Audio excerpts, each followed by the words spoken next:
Olá, meus queridos irmãos, minhas queridas irmãs, uma alegria mais uma vez. Iniciamos o nosso programa Testemunho de Fé. Aqui quem fala é o Padre Paulo Ricardo e quero convidar você para refletirmos a respeito da liturgia que a Igreja nos propõe neste Domingo de Ramos e da Paixão do Senhor. Veja, o Domingo de Ramos ele é exatamente conhecido por causa deste duplo evangelho. Ou seja, nós iniciamos a Santa Missa lendo o evangelho da entrada de Jesus em Jerusalém, o triunfo dele, em que os judeus e os filhos dos hebreus, com ramos de oliveira, palmas de palmeiras, foram ao encontro de Jesus cantando Hosana. Hosana ao filho de Davi. E depois lemos o evangelho no qual, menos de uma semana depois, esses mesmos judeus clamavam e diziam: crucifica-o. É interessante nós, desde já, notarmos por essa mudança de atitude, como é miserável o mundo, né? Mundo no sentido negativo, ou seja, as pessoas que vivem carnais, procurando a felicidade aqui nesse mundo, né? O mundo é volúvel.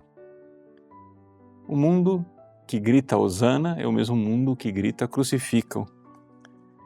E isso já nos serve de lição, sabe? Para começarmos a nossa reflexão deste Domingo de Ramos, já nos serve de lição para a gente entender o seguinte: a gente faz muita coisa para agradar o mundo, para não ser condenado pelas pessoas, pelos amigos, para estar de boa, né?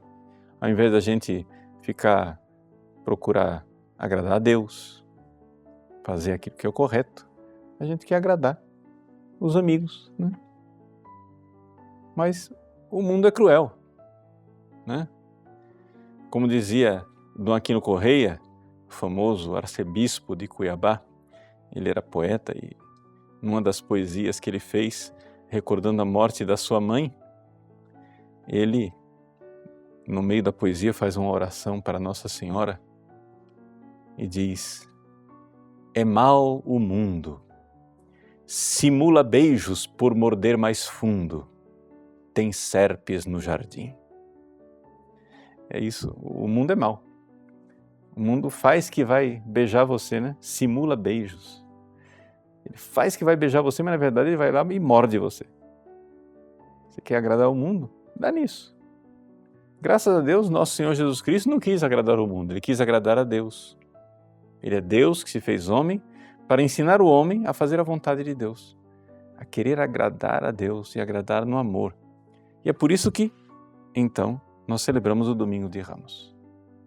O Domingo de Ramos é, antes de tudo, este grande mistério da constância e da fidelidade de Deus e da inconstância do egoísmo mundano.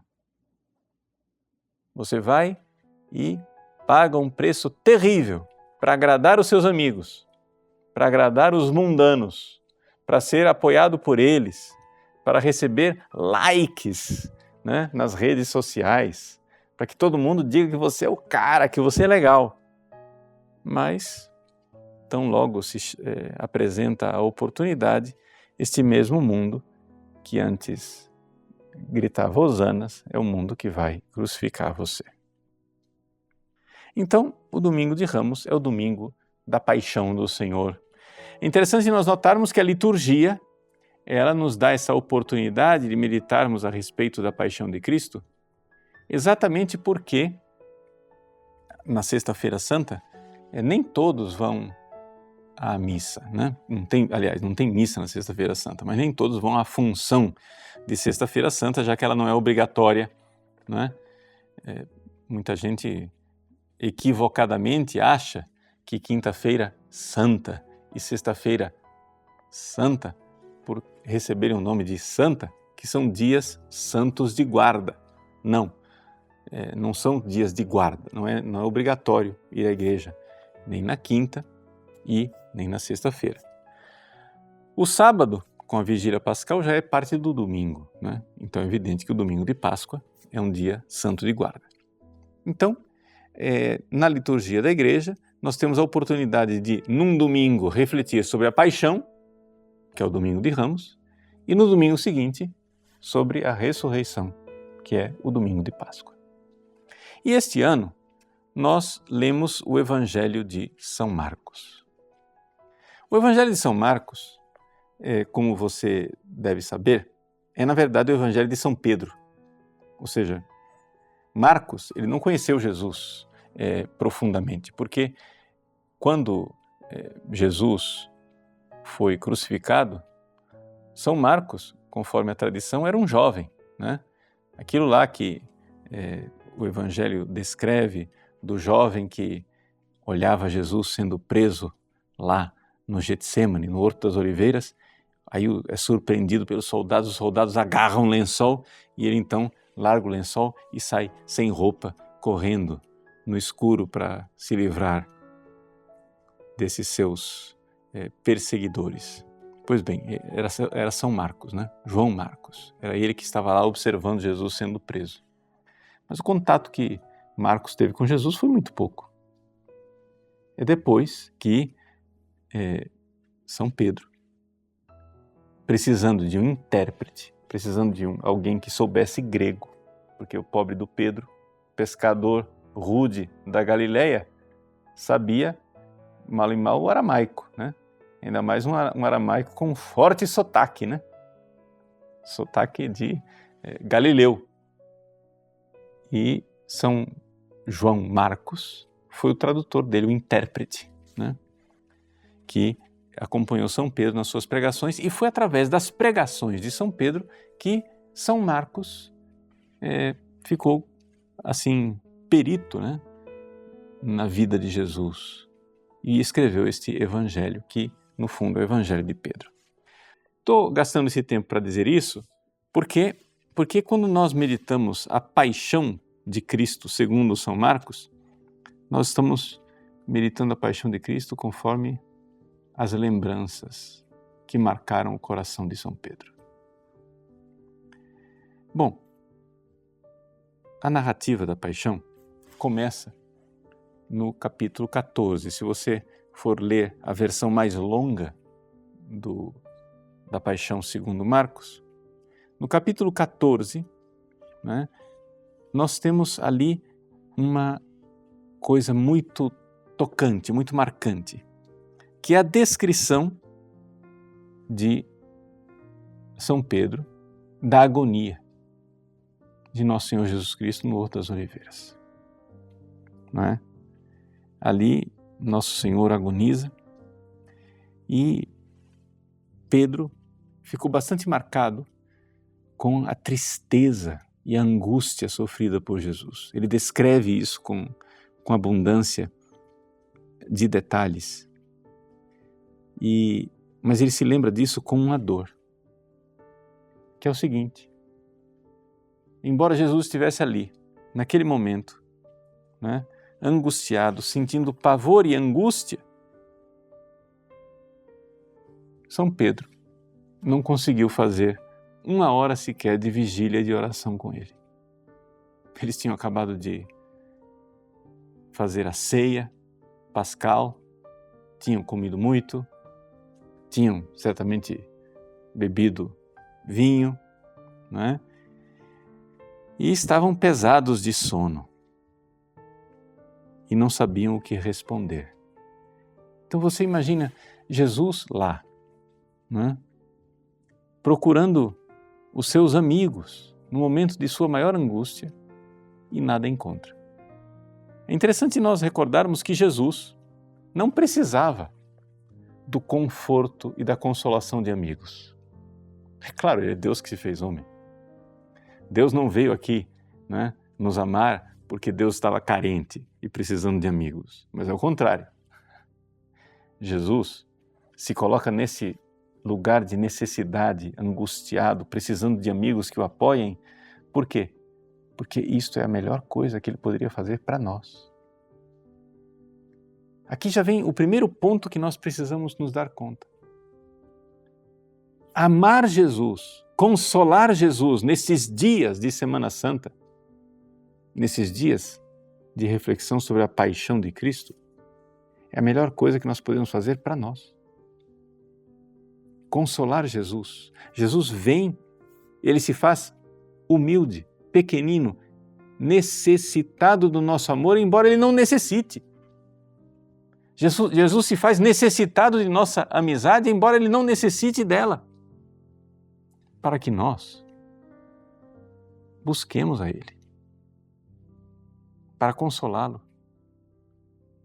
Consolá-lo de todos os males e afrontas que ele teve que sofrer durante a sua paixão, por nossa causa, por amor a nós. Vejam, no entanto, nós, ingratos que somos, miseráveis que somos, nos entregamos a uma vida carnal.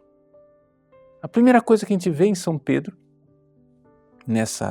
no relato da paixão, é exatamente que São Pedro se deixa levar pela preguiça, pelo prazer, do muito comer, do muito beber, e dorme quando deveria vigiar. Dorme na sua comodidade quando deveria estar com Jesus consolando a ele. Então, como é que foi a nossa quaresma e como está sendo a nossa vida, não somente a quaresma? Será que nós estamos realmente tomados pela tristeza de uma vida carnal? Sim, porque é isto. Os apóstolos ali estavam tomados de sono e de tristeza, porque este é o grande tédio que é dado pela vida carnal. Simbolicamente, então, o que nós vemos aqui é esta concupiscência desordenada de São Pedro no Horto das Oliveiras. Claro, certamente, não estou aqui dizendo que São Pedro pecou de gula ou que ele pecou se embriagando, mas eu estou dizendo que quando a gente foge da cruz, e é essa atitude que a gente vai ver em São Pedro o tempo todo, durante o relato da paixão, quando a gente foge da cruz, a gente se entrega à tristeza do egoísmo, do desamor, da tristeza carnal. E então chegam os soldados para prender Jesus. Vejam, os soldados, juntamente aqui, chefiados por Judas, que é o capitão da coisa, os soldados são ministros de Satanás. Sim, porque Jesus nos recorda que chegou a hora do poder das trevas. É isso que ele diz no Evangelho de São Mateus. Na hora que Judas vai chegando, Jesus declara: chegou a hora do poder das trevas. Ou seja, chegou a hora em que Deus, que se fez homem, se coloca à disposição dos ministros de Satanás, que são aqueles soldados, que são Anás, Caifás, Pilatos, Herodes, Judas, os ministros, os instrumentos de Satanás, para que as forças infernais desfiram todo tipo de sofrimento contra ele. Por que é que Jesus permitiu que os demônios tivessem este poder de maltratá-lo através dos servos, dos escravos do diabo? Ele fez isso porque ele quer livrar você da escravidão do diabo. Jesus sofreu o poder do diabo para poder derrotar o poder do diabo, para que você esteja liberto, para nos dar a liberdade de não ser mais escravos de Satanás. Mas Pedro não entende nada disso. E qual é a reação de Pedro? A reação de Pedro é a ira. Veja, há poucos minutos, Pedro estava lá, entregue na bonomia de quem muito comeu e muito bebeu. Quem de nós já não teve essa experiência que, depois de ter dado todo conforto ao seu corpo, sua primeira reação qual é? A raiva. É isso mesmo. O sujeito dormiu demais. Alguém diz bom dia, ele já responde irado dando um coice. Pois bem, é essa ira desregrada de Pedro que agora, no ímpeto, querendo defender Jesus, pega a espada e corta a orelha do servo do sumo sacerdote. Olha o outro destempero de São Pedro, né? A concupiscência e agora a ira. Mas a gente sabe que a ira, quando ela não é virtuosa, quando não é a verdadeira virtude da fortaleza, da coragem, né? Ela é fogo de palha. E esse mesmo Pedro corajoso que pegou em espada, daqui a pouco vai dar mostras de sua covardia.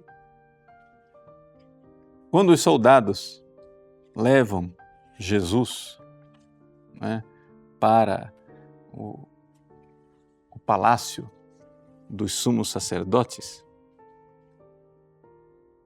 São Marcos nos recorda que Pedro seguia Jesus ao longe. Já começa aí. Pedro seguia Jesus de longe. Ele entra no pátio do sumo sacerdote e vai lá se aquecer no fogo. Agora vejam, meus queridos,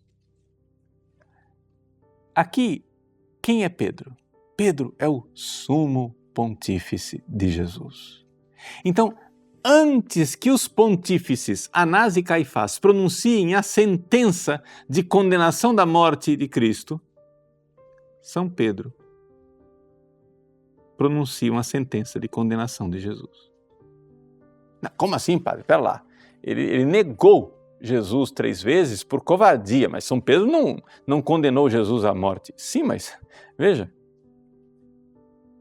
Pedro jurou. Foi um perjúrio, um pecado de perjúrio. Ele jurou: não conheço este homem. Agora veja, ele está tratando Jesus como um homem do qual ele tem vergonha. Ou seja, Pedro, me responda, Jesus é tão mau que você tem vergonha dele?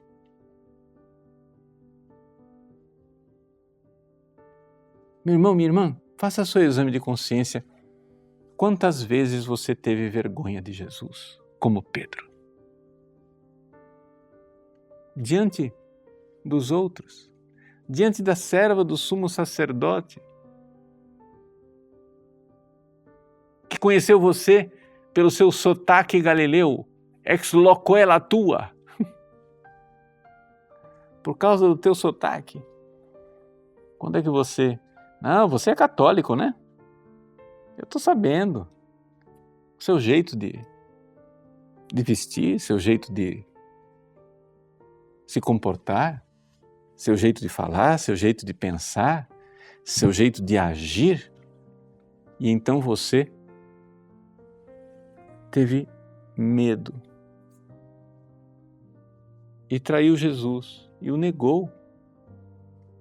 É o pecado do respeito humano.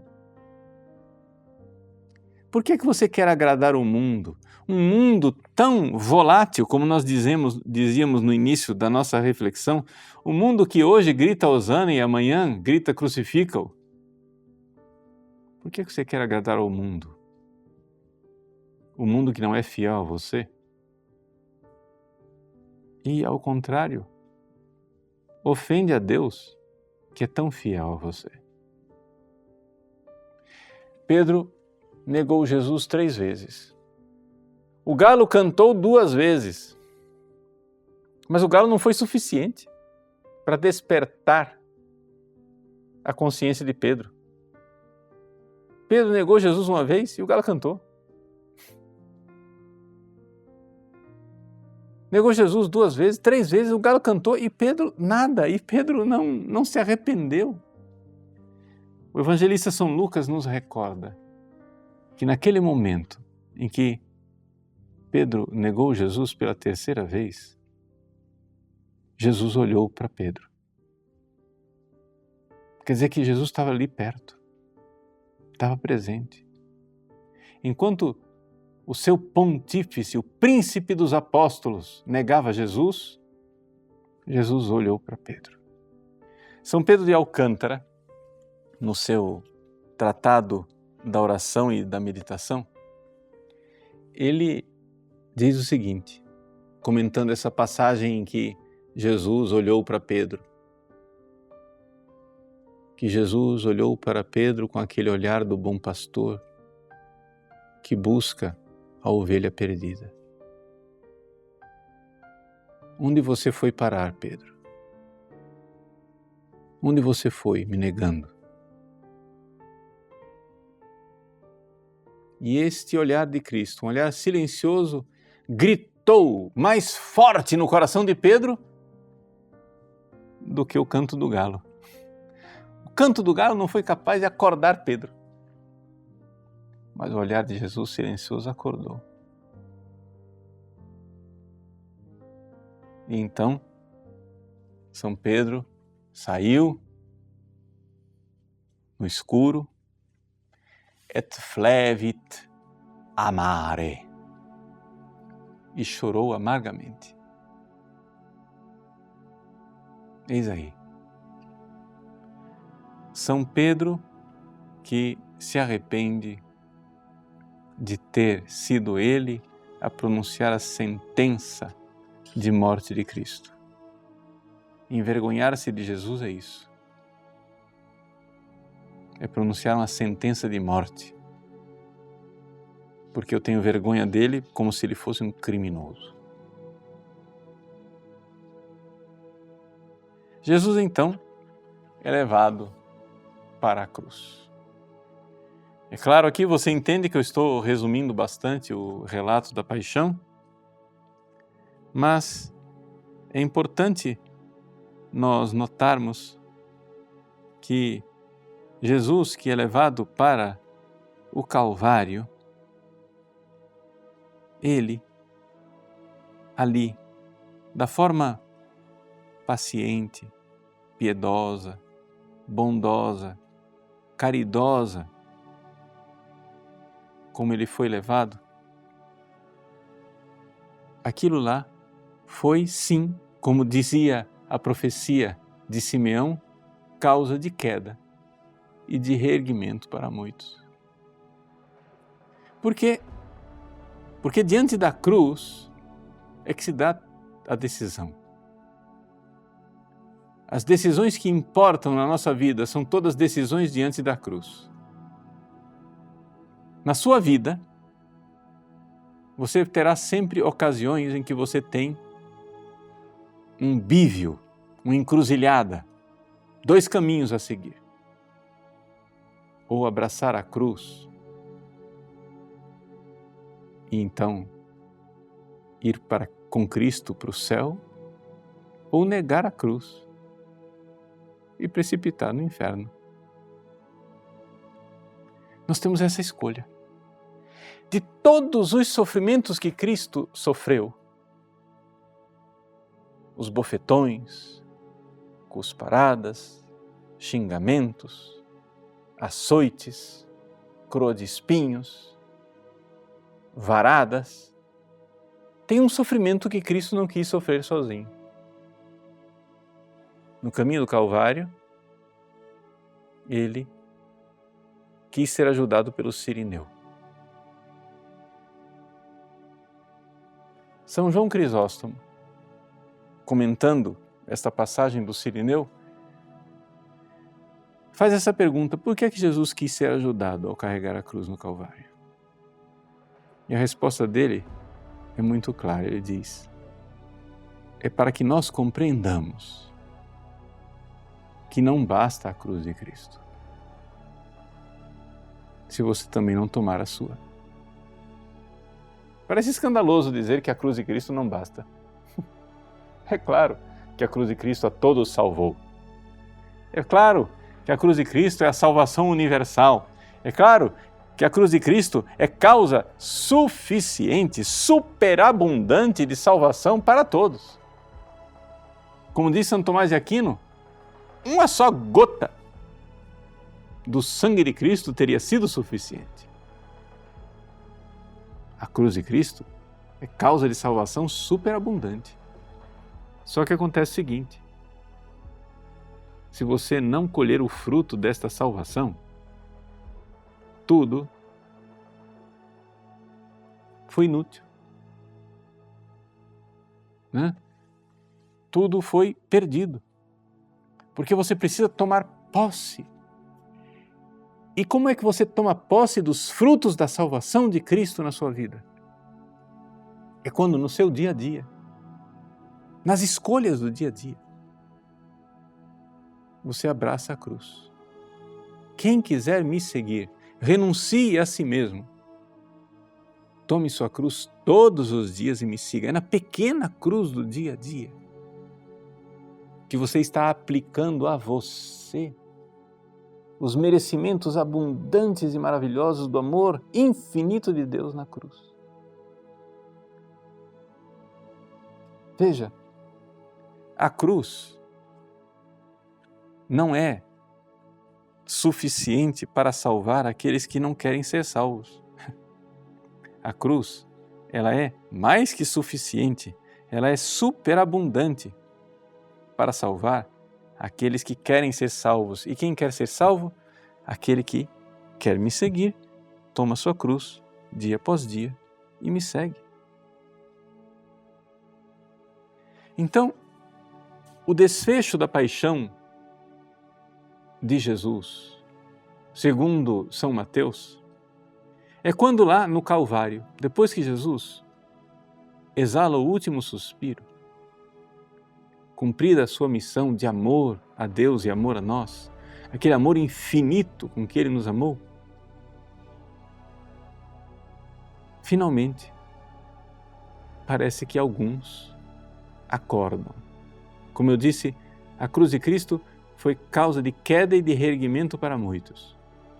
Foi queda para Judas, Anás, Caifás, Pilatos, Herodes. Mas foi reerguimento para Pedro, que tinha caído. E embora Pedro não esteja aqui no relato,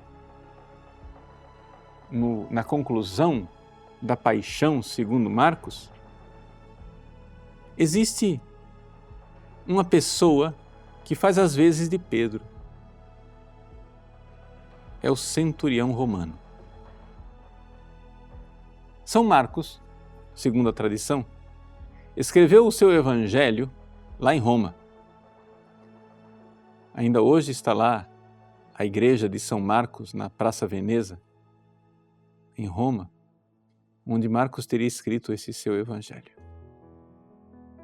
Pedro morre na cruz em Roma e Marcos ali escreve o evangelho para os romanos, para levar os romanos à conversão.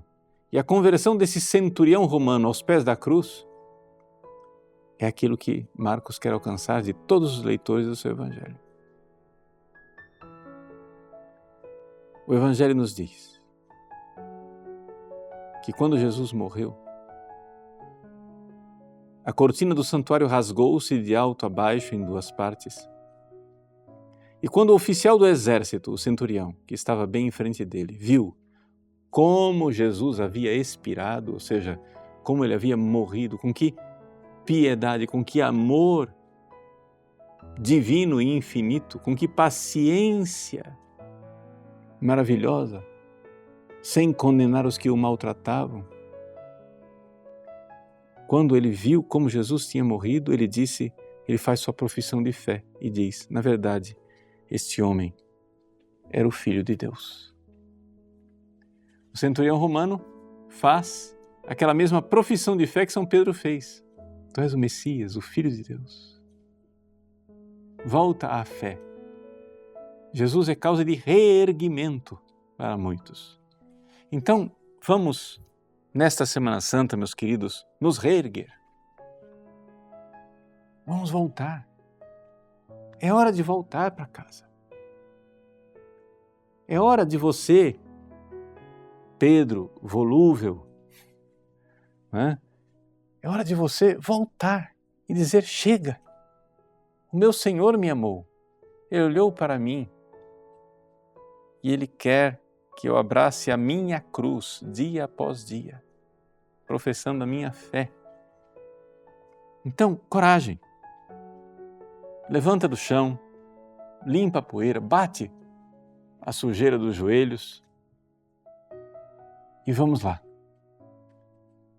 Como causa de reerguimento para muitos, vamos professar a fé, essa fé luminosa do centurião romano, essa fé luminosa de Pedro, que volta a crer em Cristo e volta a se entregar por amor a Ele. A Semana Santa é um momento maravilhoso para tudo isso. Tenha uma santa e frutuosa Semana Maior, a última semana de Cristo aqui na Terra. Procure a confissão, procure a reconciliação com Deus, procure aquele que é causa de reerguimento para muitos. Deus abençoe você. Em nome do Pai, e do Filho, e do Espírito Santo. Amém.